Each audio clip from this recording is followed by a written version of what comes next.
Poona and Madras. Sir Firoz Shah had made my way easy. So from Bombay I went to Poona. Here there were two parties. I wanted the help of people of every shade of opinion. First, I met Lokmanya Tilak.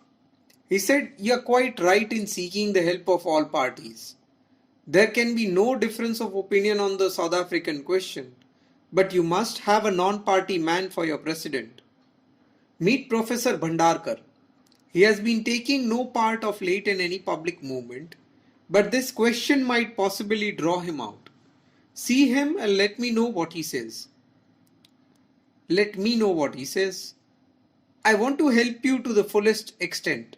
Of course, you will meet me whenever you like. I am at your disposal."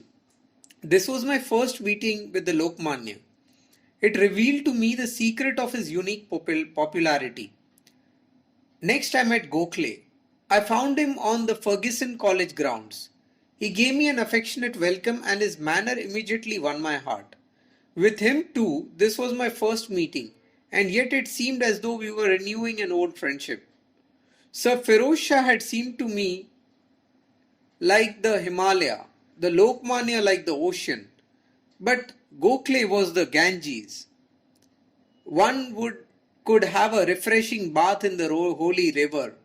The Himalaya was unscalable and one could not easily launch forth on the sea, but the Ganges invited one of its bosom. It was a joy to be on it, with a boat and an oar. Gokhale closely examined me as a schoolmaster should examine a candidate seeking admission to a school. He told me whom to approach and how to approach them. He asked to have a look at my speech.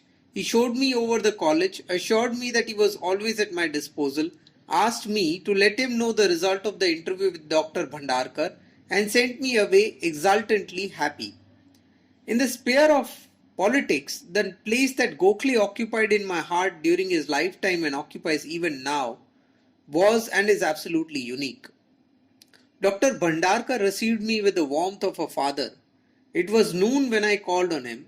The very fact that I was busy seeing people at that hour appealed greatly to this indefatigable savant, and my insistence on a non-party man for the president of the meeting had his ready approval, which was expressed in a spontaneous exclamation, "That's it, that's it."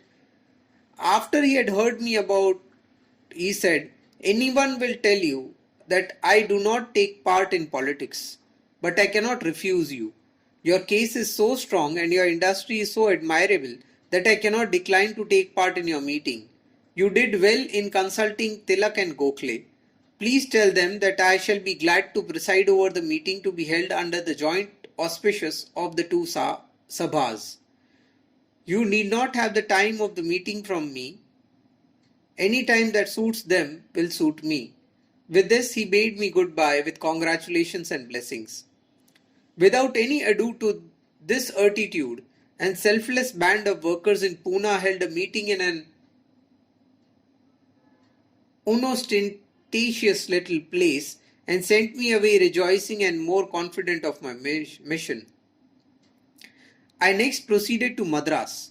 It was wild with enthusiasm. The Bal Sundram incident made a profound impression on the meeting. My speech was printed and was for me fairly long, but the audience listened to every word with attention. At the close of the meeting, there was a regular run on the green pamphlet. I brought out a second and revised edition of 10,000 copies. They sold like hotcakes, but I saw that it was not necessary to print such a large number. In my enthusiasm, I had overcalculated the demand.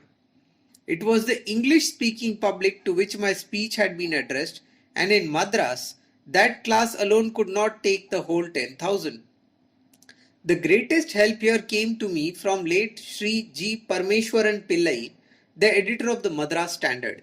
He had made a careful study of the question and he often invited me to his office and gave me guidance. Sri G. Subramaniam of the Hindu and Dr. Subramaniam also were very sympathetic. But Sri G. Parmeshwaram Pillai placed the columns of the Madras Standard entirely at my disposal, and I freely availed myself of the offer. The meeting in Pachayappa's hall, so far as I can recollect, was with Dr. Subramaniam in the chair. The affection showered on me by most of the friends I met and the enthusiasm for the cause were so great that in spite of my having to communicate with them in English, I felt myself entirely at home. What barrier is there that love cannot break?